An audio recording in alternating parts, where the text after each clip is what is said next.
everybody, and welcome back to the non-league adventure with me, GW365. If you joined us last time, you'll know as obviously we're playing as EFCFC. We've made it to the Premier League. We finished second behind Charlton Athletic in the Championship, and as a result we found ourselves in the Premier League. Now, there's quite a bit to get through, so it's probably only going to be the one game today, which is probably going to be the Stoke game, but because I've got transfers and other things to go through with you. We only got 6.7 million for transfers. We've managed to spend a little bit more because we've slashed some of his wage budget, because we're still like, I don't know if you can see down at the bottom right hand corner, you probably can't because of me, so I'll tell you. We are spending 275 grand a week on wages. We've got a wage budget of 384,600 per week, which by my maths is about £110,000 a week under budget. So we have got some money should we need it to spend on players. So first of all, what I'm going to do is I'm going to get into the transfer side. Right, let's get into the transfers, and just to go into that, let's start with the outs first. It's been a sad time for a certain couple of players, one being the Chef. He has gone to Cambridge United to ply his trade in League One. Is told the Chef, unfortunately. Charles Cook, if you remember his name, that's where his original name was. But yeah, it's a bit sad to see him go, but he just got sent off so many times, and between him and the shop, it was just a bit of a... The only reason that the Chef has gone is because the shop still has a year left on his contract. That's the only reason. Sent a few players out on loan. We did sign this player here, George Guillama. I want to say that's his name, I could be wrong. Not amazing at this moment in time, but a couple of stats stood out, like his acceleration, his vision and passing in particular. And he's only 19 years old, it's on £700 a week. He's gone out on loan to Ebbsfleet. We'll get onto Ebbsfleet shortly. But basically, I saw him as one for the future, maybe send him out on loan, getting some experience, because he does have quite a bit of potential. So yeah, looking forward to seeing him get into the team. Eventually maybe just calling George, because Giamma is a bit of a pain in the ass to say. Other outs, the only one is most recently is the Stadium. We'll move on to why he's gone shortly. He just didn't really perform for us. It wasn't amazing, and he did let us down a couple of times in his games. He's now got the Chesterfield, who are in League One, so he's probably found his level. When you see that they're in League One, it kind of shows like what sort of standard they're at, and we're now in the Premier League, so it was clear that he wasn't going to be good enough, unfortunately, for us. Other names to mention, we've got Jake Jackson going out on loan again, this time to Mansfield. I'm hoping he can really pick up on it. Yeah, you might be able to tell actually with the Ebbsfleet thing. We got them as our affiliate club, so we're able to send players out on loan. So we sent a good 4 of them out. Carroll, Guillaume, as mentioned, Josh Wood and Holden. They're not really amazing at this moment in time, but who knows, they've got a little bit of potential, some of them. Brett Carroll in particular, potentially 5-star, so I'm looking forward to his development and seeing where he comes from. Right, into the transfers in. Worth noticing we have spent a little bit of money here, 5.6 million, but we spent quite a bit on signing on fees and what have you. And we have, at this moment in time, brought in Andrew Powell. Obviously we all know about him. He's left Cardiff behind in the Championship. He might have even got relegated, I'm not entirely sure. But he's come to us. You can see his crossings is mint, as well as his technique. He's not the quickest, he's quite quick off the mark, but his all-round play I think is quite good. Concentration and anticipation could be a little bit higher, but I can't really complain. He's been absolutely excellent for us if I go into his history. He's played 5 seasons for, well, this is his 5th season for us now, and look at how many assists he's got. He's got assists every 2 games, which is absolutely crazy paving. I say that, he's played 4 seasons for us, sorry. It's because he started off, when we signed him, we were still classed as Championship now with the Premier League. So we signed him right at the end anyway. Next we're going to go on to, we've already looked at George Guillaume. In fact, I'll quickly just show you where he came from. He came from Chelsea. He was released from Chelsea, so I thought he must be half decent, and we got him just before we became a Premier League club. Next on the list is Paul McKay. Now, worth noting, this is on the original database, not the January one. He starts off at Doncaster. Leeds have actually signed him and his twin brother. His twin brother just isn't quite good enough. I was going to try and bring both of them in. He's a striker, but with the striking options I've got, I didn't see the point in bringing him in. But yeah, he was at Crystal Palace on loan, and he was at Wolves before. He played 6 games, not very well, so it is a bit of a punt. He's only cost 700,000. He was transfer listed, but this is him here. Paul McKay's on 24 grand a week, which is a hell of a lot to be fair. But I think he was on a little bit more than that for Wolves. But yeah, as you can see here, jumping reach, strength, leadership. He's a leader as well, which is good. Determination's very high. Position is 14, 15 marking. Heading could be better, but the fact he's 6'3". Stands him in good stead as well. I think he's the tallest of our centre-backs, and he's only 26, so there's quite a few years yet to go with him. And moving on to our next transfer, another one from Wolves. Remembering Wolves got relegated, so a little bit like what we did with Russell last season with Portsmouth. This is the new left-back I've brought in. This is why the stadium has departed. As you can see, he's a well-rounded player in terms of his mental and physical attributes. And then if you look into his technicals, key ones, tackling, marking, and heading. Heading. I don't really look too much into the heading stats or attribute. In terms of fullbacks, I look mainly for the crossing, dribbling, although that's not the highest it can be, and then the basic ones, marking and tackling. Passing's pretty good as well, so he's going to be a very good left back. He can cover at centre back if needs be. He's 6 foot tall, so he might be able to do a job for us every now and again in the centre back position. As mentioned, like I say, he has come from Wolves. Just to have a look at his career stats. He starts off at Norwich on this game as a young Italian. He's been to Burnley and Palace, and of course Wolves. Signed him for £3.5 million last season, and down to the relegation we've managed to get £2 million knocked off his price. Right, next on the list is a familiar one. It's Bobby Adekanye West. I am actually going to rename him now. So he's now renamed to Adekanye West. He's been in exceptional form in the pre-season friendlies as well, but as you can see, not really any standout attributes. Nothing above a 15. We've got acceleration 15, and then he's got a few 14s. He's mentally very good. He's technically very good as well, but not exceptional. But he's still only 24. He's on £10,500 a week, which I didn't think was bad, and he's still got some potential to grow. Hopefully, he does that before he turns 25 on Valentine's Day. Looking at his history, he's mainly been. He starts off, I think, at Barcelona. He starts off on loan at PSV. Oh no, he might actually be at Liverpool. I'm not entirely sure actually whether he starts at Liverpool or not. But that's where he's been for the bulk of his career, but been out on loan. Yeah, most recently at Sels, but before that it was Forest. Never really shown for any other teams, but he did for us. 8 rating, 8.01 rating with 10 assists, 3 goals in 12 games. That was absolutely fantastic. Which has made me sign him permanently. So we've got two decent options on the left with Russell and Adekanye West, and then obviously we've got Andrew Powell, and still got Stephen Kinsella on the right, because we have signed some players like extended the contracts and whatever. A few players complaining about wanting a pay rise sort of thing. Anyway, back to the transfers. The next one is Nathan Aduwa, signing for £1.4 million, and he is going to be our replacement for Johnny Bate, who was returned to Leeds.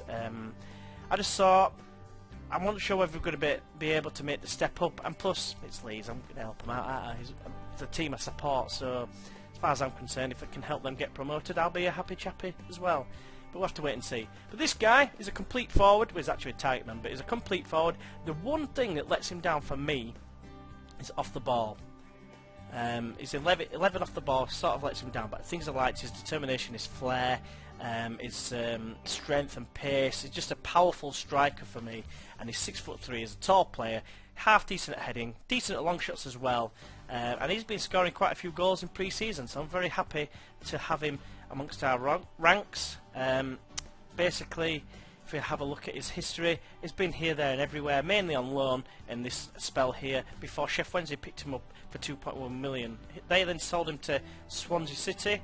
Didn't have the best of times in the Premier League, because then he found himself getting signed by Nottingham Forest for £1.6 million. Pleased to say that we've spent the least amount of money on him out of all the teams, and he's still only 27. He's got a couple of years left in him before he starts to decline. In fact, he won't be 28 until the beginning of March. So can't really complain. He's going to be probably our starting striker alongside. You might have seen him already in the list in the right hand side. I'll come to him at the end. The next was a free transfer. A couple of players on free transfer here. These are more like instant starters, but maybe phasing the way into the team. This guy here is a left-footed, like roaming playmaker for us. I mean, it's not his main role, central midfielder is, but look at the passing. That's very good. Teamwork 17. That's very good as well. And I just thought it was a better option, like as a backup for the likes of the shop. And maybe Martin Smith. Martin Smith is probably going to take more of a ball-winning midfielder role this season as backup to Hesenthaler. Obviously, Hesenthaler is worse, apparently, than Martin Smith, but he's our captain. He's going to be playing as long as he can until it's evident that we're going to need to replace him. This guy, obviously, this guy got released from Swansea City. This after being starting out at Chelsea as a regen as well, so he's one of the older regens. And finally, we've got John Thompson. I was very reluctant to sign this guy, and you might be thinking why. He looks class. Now, I wanted to try and get Will Jaskalainen like playing regularly, but I'll come on to the reason why very shortly when I go into the schedule as to why I've signed another goalkeeper, and you might be able to tell as to why. This guy, very good at reflexes. His position's 13, it's not bad. Strength's 15, it's not bad. He's all round. He's like communication, everything. He's very well rounded. The one thing that really lets him down for me is his one-on-ones, but I'm hoping that that's not going to matter too much. Jaskalainen is still going to have a part to play. He's probably going to play in all the cup competitions, should we be in them, and if John Thompson does pick up an injury or just drops off from form, then I'm sure he will be a more than adequate replacement to get in. I was originally looking for a replacement, not a replacement, a backup for Will Jaskalainen, but as the schedule, the fixtures for friendlies will show you, well, you'll see why anyway. He has actually come on a free transfer, of course. It's a Scottish international from Reading. He started out at Rotherham. Reading picked him up relatively cheaply for 210 grand, and he's been on loan a couple of times. But mainly, he's coming in now to be the starting goalkeeper. He's 23 years of age, and I'm pretty happy with those transfers. And finally, just to show you, we have managed to loan Roy Brewer for another season. Southampton, when we come to play them, he won't be able to play, unfortunately. But, you know, he's a complete forward now. I just wish his passing and vision were better than what they are, because then he would really be the part.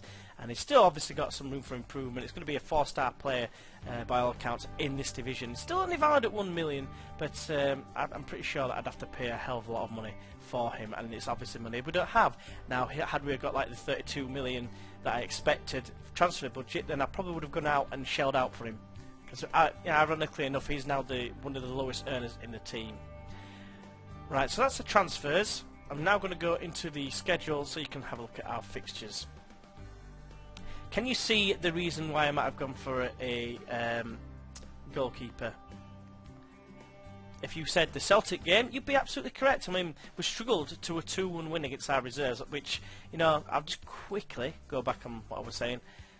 We have still got some players here that are just here. They're out of contract. One of them is Assault. It looks like he's on his way out. Sean Jeffs is still here. Now, if he decides to lower his wage demands, he will want him 15 grand a week.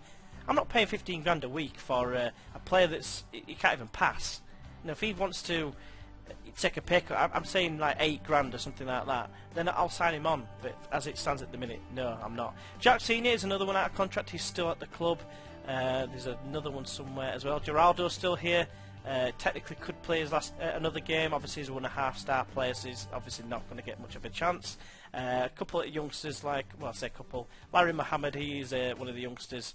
He's still here on a contract, you know, appearance fee basis, and that's, I think, about it really. Sorry about that. We're just going to go back into the scheduling to get back into it. So yeah, we lost 5-2 against Celtic, and I think they only had like 5 shots on target, and it just highlighted everything there. I mean, we were playing away. I wouldn't have said Celtic are a massive team that are going to, you know, piss all over us, but it seemed that way. To be fair, we followed that up with some really good results, and one being, I have had a few problems in the friendlies. The game kept crashing, and it crashed the first time. I was 8-0 up against Messinenses. We went on a trip to Portugal, like for the training camp, and we played that game. I don't know if that's why it's got something. I don't know if that's got something to do with it because of the training camp side of it. I don't know. 8-0 and it crashed. So I played it again. Got as far as bell and ends. It was 1-1 at the time, about 60 minutes in, and it crashed again. So I've had to replay it again 3 times. That game 3 times, and the second time we were actually 12-0. We won 12-0 against Messinens. So there is that, but then we followed that up with a 2-0 win against Casapia. So this time we won 6-0, then 4-0 against Casapia, 8-1 against Belenenses, who aren't a bad side. I'm pretty sure they've played in the Europa League before. I could be incorrect with that assumption. But yeah, and then we followed that up with a 6-0 win against Rangers, and then a 3-0 win against Dundee United. So things were looking up and very perky from that point. But then we had a disappointing result. The final friendly before today's game against Stoke. We lost 2-1 against Boca. We were 1-0 down.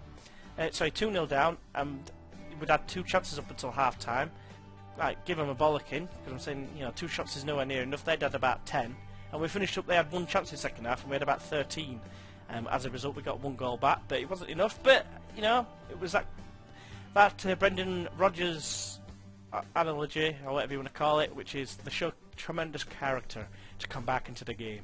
But anyway, enough chit chat about that. Couple of things I just want to mention before we get into the live com is the odds for the game. Let's have a look. Season preview. We are predicted, obviously, to finish bottom, but look at those odds. Are we going to do a Leicester City? We'll have to wait and see. I doubt it, but stranger things have happened, as in real life. Leicester City won the league, of course, this year. Chelsea the favourites. They've won it, God knows how many times. I think Tottenham won it once in between. But like in the last 5 years, I believe, Chelsea have won 4 and Tottenham the other. So yeah, 5,000 to 1 to win. We're favourites to go down, joint with the teams that came up with us, Brighton and Charlton. So yeah, let's get into it. Stoke City, the team we're playing today. Let's get into the team selection. Today's Barclays Premier League clash is brought to you live from the St Mary's Stadium. It's ECFC against Stoke City FC.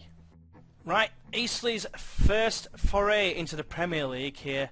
It starts with Thompson in goal, with Long at right back and Toffolo, new signing of course, along with Thompson on the left back position, or in the left back position. McKay makes his debut as well, playing alongside Ackle right in central defence. We've got Powell on the right, Russell on the left, with Hesenthaler and Walsh making up the rest of the midfield, and Nathan Adua partners Roy Brewer. This is a new partnership. Let's see what it brings. Right. Stoke lined up with Ruffier in goal, with Velikovic, Holgate and House in the central defence. Denon Lewis plays on the right wing back position, and McNulty on the left. Midfield 3 of Sissoko with Thompson and Forsberg either side, and they're going to play with Allman and Assombalonga up front to cause Eastleigh quite a lot of problems. Right, so I'm just going to say, do something for the fans today, because that's what they were recommending, but mainly because, it's a big day for them. It's the first time that they've been in, anywhere near anywhere near the Premier League. They're in the Premier League, so it's a big day for them. Let's see if we can give them a good show. I'm hoping for a big performance from Adua on his debut, just to try and justify my purchasing of him. To follow, I'm looking for a decent performance as well. Obviously the goalkeeper, we don't want to be conceding goals, and this is for me it's a must-win game early on. It's one of the relegation rivals, as it were, because what I'm expecting from this season, that's right, relegation. To follow getting stuck in early on, I'm very pleased about that. I like to see my players get stuck in and not just give away, let them run past them like they weren't even there. Right, so we've got a highlight, and Walsh has found Hesenthaler. Hesenthaler finds Adua. He finds Brewer, first time ball to Russell, back post, and Powell is there! It's the first goal in the Premier League for Eastleigh! Get in! Great move from Eastleigh.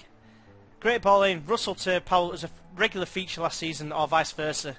So yeah, Dua got it here, playing in the Adel Nabi role, and he found Russell. Russell crossed in, back post, and there was Powell on hand to poke it home, past a despairing dive of Ruffier. Great start! I've got another highlight here. I've just remembered as well, just as this highlight pans out, We're not actually playing at the Silver Lake Stadium at the moment. We're ground sharing, as O'Neill gets a chance there. We're ground sharing with Southampton of all teams, so it's St Mary's, isn't it? Brewers there, and that's 2-0. What's going on here? This is supposed to be a tough division. Famous last words, of course. But Brewer there gets his first goal of the season for us. He's on the march already. He's going to try and equal his record. I think it was about 28 goals. I think his first season that he played for us. Can't remember exactly, but yeah, Russell squared it there. That's 2 assists for Russell. And to say that he was in a relegation Portsmouth side, you know, I can't really complain about him. But here, on and now, is a corner. It's headed back post. Velikovic hits it to the side net, fortunately for us. Right, Ruffier plays it short to House. Holgate knocks it long. McKay should be under it though, and he is. He manages to bring it down and lays it back to the debutant goalkeeper Thompson. Thompson finds Toffolo. Toffolo now. He's looking for an option. He plays it in field to Hesenthaler. Now it's a duo. He brings it down well. Now he plays it wide to Powell. Powell in a crossing position now. Can he swing anything in and get decent ball? And he can do it. It's there. Flicks it on back. But it's an own goal for Velikovic. Oh, it's been given as a foul. A judge to have fouled him. Pushed him into the ball by all accounts, but I actually thought that was Brewer on the end of it, but I don't know what's happened there. An exceptional first half, boys, if I'm honest with you, but let us just say calmly, in fact, keep focused. Focus, do it all. There we go. Great first half. So, McKay has it and finds Long. It's probably just a false highlight, as per, just jogs past the attentions of that midfielder. I'm not entirely sure who it was. Right, another highlight here. Toffolo has it, finds Walsh in field. He squares it across to Hesenthaler. Lovely ball back to Toffolo though. Crossing in back post and Powell is there to make it 3. Come on! 3-0, top of the league. We are top of the league. So we are top of the league. There's way the protests from Stoke City. That's a great ball there to Toffolo. And Toffolo, on his debut, pings out a ball like that. I mean, and Powell's there for his second goal of the season on his permanent signing debut as he runs through the goalkeeper there. I don't know if you saw that. 3 goals to the good here. I'm actually going to make a few changes. I think Adekanye West can come on for the hero that is Russell. He's had a good game. It's just about giving people just a bit of a game now. Martin Smith is going to come on for Jake Hesenthaler, and I'll just do that for now. Roy Brewer's picked up an injury, strained neck by all accounts. He's going to have to come off, and it's going to be... Ooh, Aleph Saunders off the bench. Right, interesting time to mix this up then. Adonabi's going to go into his more familiar deep line forward role. He's going to come on and make his debut, and hopefully can get a goal here, and it means he's scored in every single division, a bit like a Brett Ormerod type situation. That'd be very pleasing, wouldn't it? Right, so the last 10 seconds, it's probably going to lead to nothing, but McKay has it there. Great performance from him as on his debut. Long now plays it square to Smiths, and you know, what can I say? 3-0 in the opening game of the Premier League season with Eastleigh FC, with most of the team, well, I say most, you've got Wright, who's still from Vanarama National, you've got Walsh, who's from Vanarama National, Hesenthaler, Vanarama National. I think Roy Brewer was a League 2, but I could be wrong. But yeah, still got some players from the Vanarama National, and Adonabi obviously coming on off the bench as well. I'm very pleased with that. Right then, I think that's been a good opening video. We've got a game or 2 in between the next game I'm going to live com, and that is it's going to be Man United and Arsenal. They're going to be the true test. We have got Chelsea before, but we've got Derby first, then Chelsea, so and then a potential League Cup game. So basically, what I'm going to do there is I'm going to play it out. It's going to be the 2nd of September, which is the Man United game, and then Arsenal. It's going to be 2 weeks later, so it's going to be a long gap in between. There might be a game like in between, i.e. like maybe a cup game or something like that. So if it is a cup game, it'll probably be the Man United and the cup game.